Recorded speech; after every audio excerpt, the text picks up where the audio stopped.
मैं मनदीप कौर हाजिर हाँ जी थोड़ी BA फर्स्ट ईयर की पंजाबी की क्लास के नाल। BA फर्स्ट ईयर की साडी चल रही पंजाबी की क्लास के विच असीं कर रहे हैं जी शब्द सवेरा काव्य संग्रह। शब्द सवेरा काव्य संग्रह जिस दे विच असीं वख-वख कवि उन्हां दीआं रचनावां जिहड़ियां हन उन्हां दे प्रसंग सहित व्याख्या केंद्री भाव के साथ जिहड़ा है वो करना शुरू किया होया है। इन्हां दे विचों असीं शेक्सपीयर जी नूं कर चुके हाँ। उस तो बाद असीं दूसरे जिहड़े साडे कवि हन गुरमत काव्यधारा के नाल संबंधित जिहड़े कवि हैं श्री गुरु नानक देव जी उन्हां दी रचनावां जिहड़ियां हन वो साडी इस क्लास दे विच शुरू कीतियां होईयां हन। सो श्री गुरु नानक देव जी के शब्दों के विचों कुछ शब्द असीं जिहड़ी है वो साडी पिछली क्लासां दे विच कर चुके हाँ, जिन्हां दे विचों जिहड़ी साडी पिछली क्लास असीं लाई सी उस दे विच असीं श्री गुरु नानक देव जी का शब्द कीता सी विमन ऐसी हर्षो प्रीत कर, जिस दे विच उन्होंने मनुख नूं परमात्मा दे नाल प्रीत पाउण दी जिहड़ी गल कीती है कि मनुख दे नूं परमात्मा दे नाल इस तरह की प्रीत पा लैनी चाहिए है जिस तरह उन्होंने अलग अलग उदाहरण दे के सानूं दस्सिया सी कि जिस तरह की कमल के फुल की जिहड़ी है पानी दे नाल है, मछली की पानी नाल है, पपीहे की सावन की बूंद नाल है, दुध के पानी की है। सो इस तरह की जिहड़ी प्रीत है वो तेनों पालन जिहड़ी है परमात्मा दे नाल पाउणी चाहीदी है ते ये प्रीत जिहड़ी है वो तेनों गुरु के सहारे दे नाल ही प्राप्त हो सकती है। गुरु की दसी सिक्ख्या के राही गुरु के दसे रस्ते उत्ते चल के गुरु की दित्ती सिक्ख्या के राही ही तेनों जिहड़ा है वो परमात्मा की प्राप्ति हो सकती है। जेकर तू गुरु के दसे रस्ते के उत्ते चलेगा तो तेरी जिहड़ी है परमात्मा की प्राप्ति करने का जिहड़ा रस्ता है वो बहुत ज़्यादा जिहड़ा है सौखा हो जाएगा तो तेरी प्रीत जिहड़ी है वो परमात्मा दे नाल पै जाएगी। सो इस तरह जिहड़ी है उदाहरण सहित बहुत ही सोहने ढंग नाल श्री गुरु नानक देव जी ने इत्थे समझाउण की कोशिश की है मनुख नूं कि उसनूं किस तरह जिहड़ी प्रीत है वो परमात्मा दे नाल पा के रखनी चाहिए है। सो ये जिहड़ा सी शब्द श्री गुरु नानक देव जी का जो कि असीं साडी पिछली क्लास दे विच कीता सी उस तो बाद जिहड़ा है श्री गुरु नानक देव जी का अगला शब्द जो असीं साडी अज दी क्लास दे विच लैके हाज़र होए हाँ वो है जी बाचों गुर डूबा संसार। कि जिहड़ा है गुरु की सिक्ख्या तो बगैर गुरु तो बगैर जिहड़ा है ये संसार जिहड़ा है वो डुब रहा है। एक गुरु ही है जो अपनी सिक्ख्या के राही मनुख नूं तार सकता है। सो गुरु की सिक्ख्या के नाल ही मनुख नूं परमात्मा की जिहड़ी प्राप्ति है वो हो सकती है।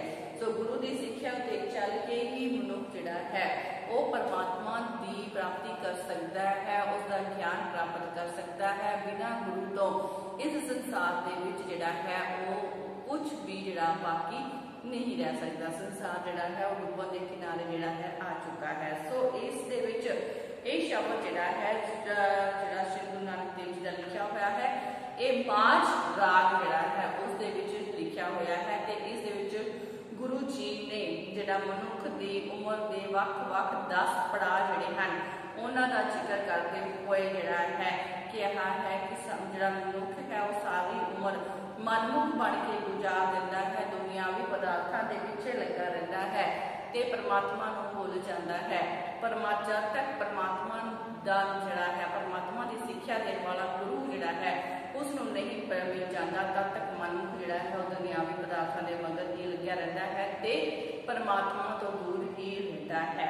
सो जिहड़ा है नाल नाल आपां इह शब्द पढ़ांगे ते नाल नाल इसदी प्रसंग सहित व्याख्या शुरू करांगे। सो शुरू करते हैं कि साडा शब्द कहते पहले पहर लगा थान दुध। सो जीवन के 10 पहरां की गल करते हुए कहते हैं कहते पहले प्यार लगा थान दुध, दूजे माई बाप की सुध, तीजे भया भाभी बेब, चौथे प्यार उपन्नी खेल खेड़, पंचवें खान पीन की तातु, छेवें काम नपुष्य जात, सतवें संज किया करवास, 8वें क्रोध हुआ तन नाश, 9वें तौले उबे सा, 10वें दया हुआ स्वास। सो श्री गुरु नानक देव जी ने मनुखी उम्र के 10 पड़ावां का जिक्र करते हुए कि क्या है कि मनुख तेरे कीते हुए कर्मां की झलक जिहड़ी है उस नूं पेश करते हुए दसदे हैं कि मनुख सारी उम्र ही मनमुख हो के दुनियावी पदार्थों के भोगां दे विच गलतान रहता है।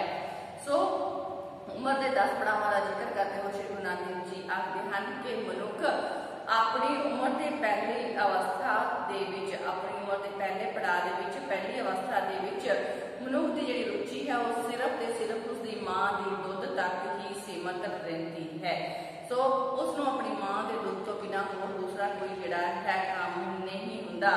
सो उम्र की दूजी अवस्था विच पुज के उसनों अपने माँ बाप की जानकारी हो जाती है। दूजे माई बाप की सुध दूजी अवस्था विच पहुंच के उसनों अपने माँ बाप की जिहड़ी जानकारी है वो हो जाती है। उम्र की तीसरी अवस्था का जिक्र करते हुए कहते हैं कि तीसरी अवस्था के विच पुज के मनुख नूं अपने भरा भैन भरा भाबियां की पहचान जिहड़ी है वो होण लग पैंदी है। चौथी अवस्था, चौथे प्यार उपलनी खेड। सो चौथी अवस्था दे विच पुज के मनुख दे अंदर जिहड़ा कि कहते खेडां खेडण लई वंस-वरियां खेडां खेडण दी रुचि जागदी है। पंजवीं अवस्था दे विच पुज के मनुख अंदर फिर खाण पीण की लालसा जिहड़ी है वो जागत रहती है।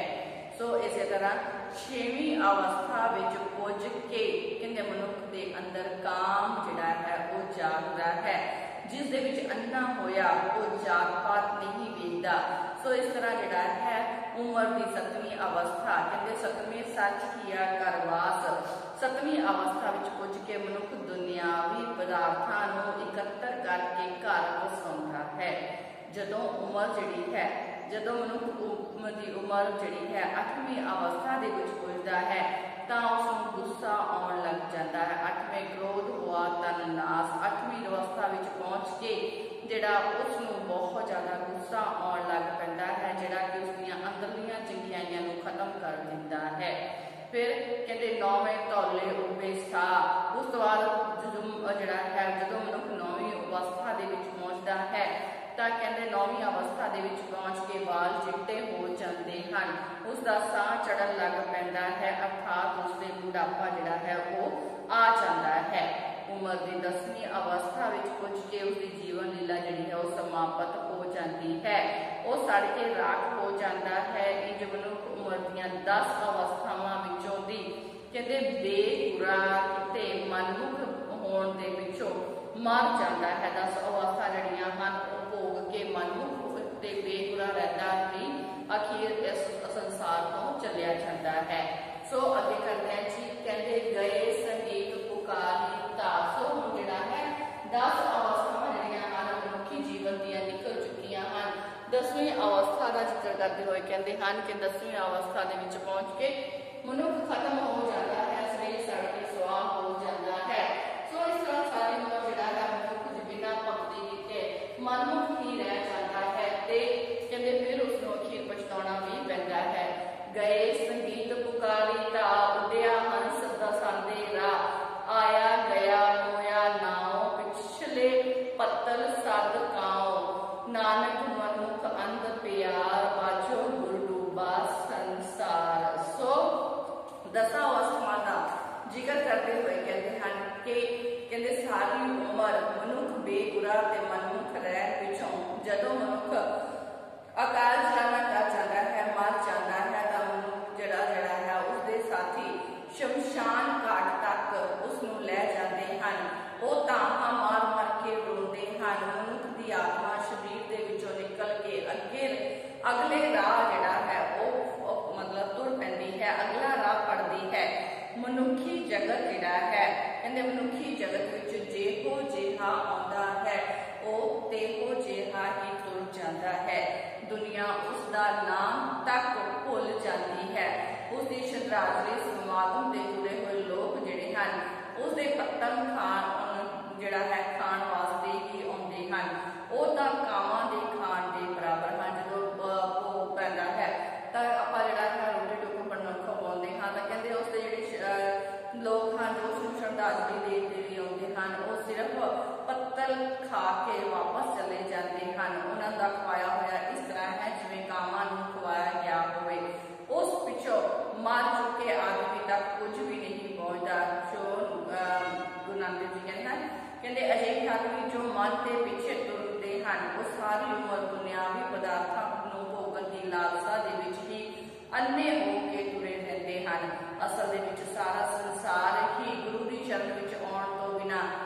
संसारिक पदार्थां दे प्यार दे विच अन्ना होया पिया है, डुबिया पिया है।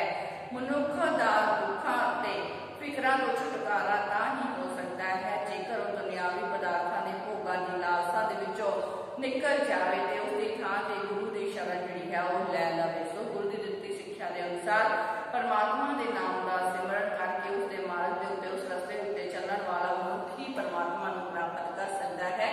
उसकी कृपा दृष्टि उसकी प्रीत जिहड़ी है वो प्राप्त कर सकता है। सो मनमुख लोग जिहड़े हन वो सदा बेगुरे ही रहंदे हन ते अखीर तक बेगुरे रहंदे होए ही संसारिक पदार्थां दे जिहड़ा है भोग दे विच लगे होए कहंदे इस संसार तो चले जाते हैं ते कहते उन्होंने फिर अगां जाके मुश्किलों का सामना करना पैंदा है। सो गुरु की सिक्ख्या तो बिना इस संसार जिहड़ा है वो डुब जाने के बराबर ही है। जिस मनुख नूं गुरु की सिक्ख्या प्राप्त हो जाती है वो ही फिर कहते परमात्मा नूं पाउण वाला बन सकता है। सो ये सीगा जी साडा अज दा जिहड़ा शब्द सी बाजों गुरु डूबा संसार। सो उस तो बाद जिहड़ा है असीं हुण छोटा जिहा शब्द सी इस शब्द के नाल ही जिहड़ा है असीं होर एक जिहड़ा शब्द आ ओह करांगे जिहड़ा है जी तेरे बांके लोए। सो अगला शब्द जो असीं करन जा रहे हैं वो है जी छोटे छोटे शब्द है, इस करके आपां दो तीन कर लेंगे। तेरे बांके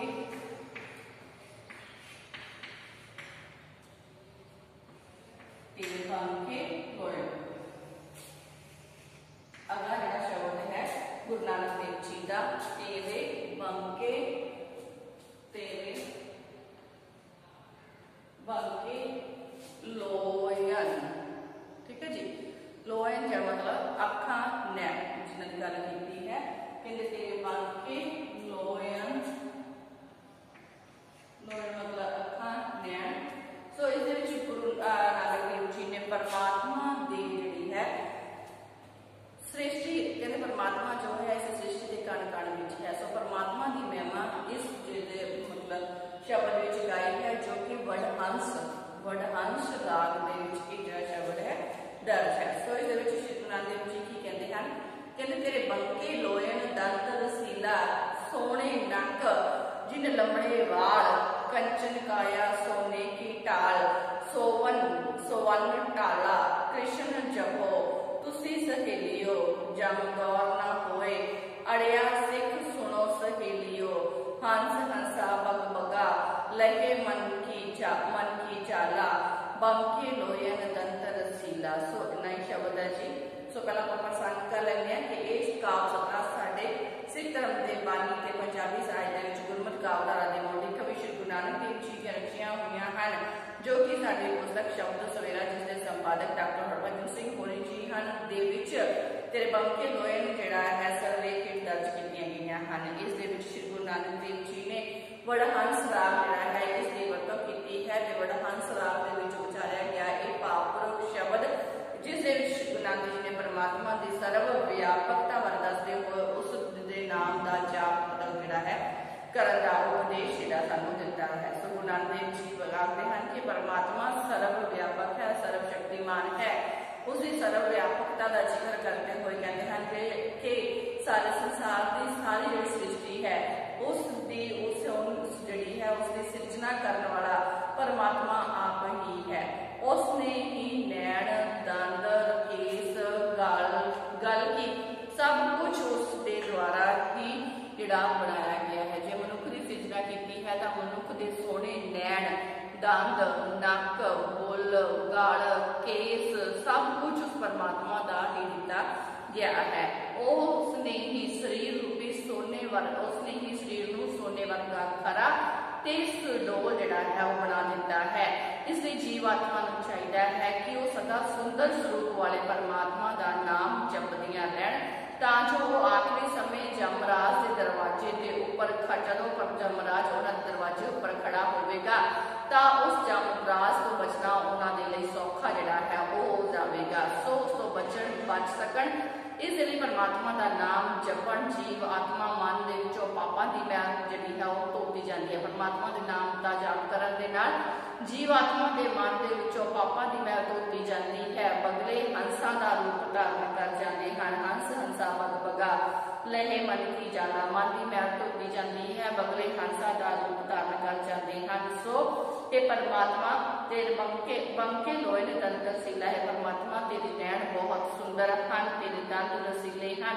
सो ये परमात्मा तू सारे सृष्टि दे विच जिहड़ा बसदा है, ते सारी सृष्टि तेरी ही बनाई हुई है, हर मनुख नूं बनाउण वाला तू ही है। सो किरपा करके मैं तेरा जिहड़ा नाम है वो हर समय जिहड़ा जपदा रहा। सो श्री गुरु नानक देव जी का दूसरा जिहड़ा शब्द सी वो सी जी तेरे बंके लोहे, जिस श्री गुरु नानक देव जी ने परमात्मा की सर्व व्यापकता का जिहड़ा जिक्र है वो साडे सामने कीता सी। सो हुण असीं आपां जिहड़ा है एक शब्द श्री गुरु नानक देव जी दा होर करन दी कोशिश करते हैं, क्योंकि बहुत छोटे छोटे शब्द ने इस करके। सो अगला शब्द है जी श्री राम नामा उच्चरमना। सो अगला श्री राम नामा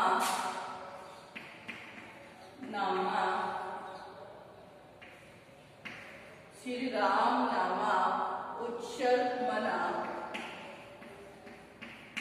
अगला शब्द है जी श्री गुरु नानक देव जी का लिखा हुआ श्री राम नामा उच्चरमना, जिस दे विच परमात्मा की भगती करके काम क्रोध लोभ मोह अहंकार दे उत्ते काबू करने की जिहड़ी कोशिश है वो की है श्री गुरु नानक देव जी ने।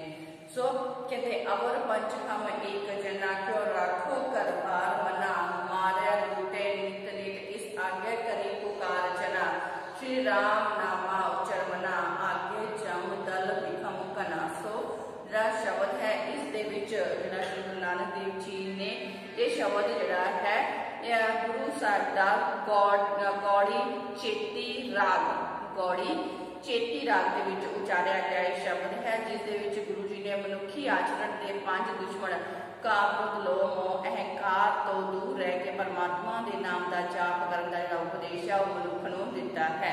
सो श्री गुरु नानक देव जी की कह रहे हैं, कहते अवर पंच हम एक जना, क्यों राखो कर बार मना। सो मनुखी आचरण के 5 दुश्मनों का जिक्र करते हुए गुरु शब्द कहते हैं कि मेरे कामदायक वैरी 5 हैं, मेरे कामदायक वैरी 5 हैं, पर मैं इकल्ला हाँ।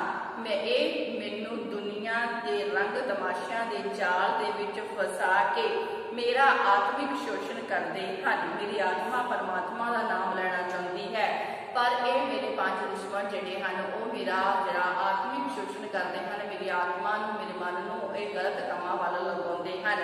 सो कहते वो मेरा आत्मिक शोषण करते हैं, वो हर रोज मैनू मारते अते लुटते हैं।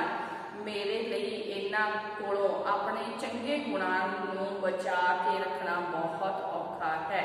सो कहते ये 5 दे 5 दुश्मन मैनू बहुत तंग परेशान करते हैं, मैं इकल्ला हाँ, ये मैनू दुनिया के रंग तमाशियां दे विच फसा के मेरा आत्मिक शोषण करते हैं, हर रोज मैनू मारते अते लुटते हैं।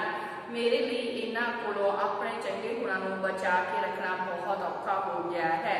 जदों मैनू मौत के जमदूत का चेता आउंदा है तां कहते खतरे नूं देख के ये मैनू जिहड़ा है इस कोलों छुटकारा पाउण दा सहारा परमात्मा के नाम का सिमरन कर जिहड़ा है करके अते उसकी कृपा दृष्टि हासिल करने विच ही जापदा है। कहना मेरे विच हुण चंगे गुणां नूं संभाल के रखना औखा हो गया है। जदों मैनू मौत के जमदूत का चेता आउंदा है तां आउण वाले खतरे नूं देख के मैनू इन्हां कोलों छुटकारा पाउण दा सहारा जिहड़ा है वो परमात्मा का नाम सिमरन करके उसकी कृपा दृष्टि हासिल करने विच ही जापदा है। इस करके जीवात्मा नूं चाहीदा है कि वो नाम सिमरन के मार्ग के उत्ते चलती हुई इन्हां 5 दुश्मनां के जाल तो विचों जिहड़ा है वो फस ना सके। सो मनुख नूं परमात्मा के नाम का उपदेश सिमरन करने का उपदेश जिहड़ा है श्री गुरु नानक देव जी दे रहे हैं।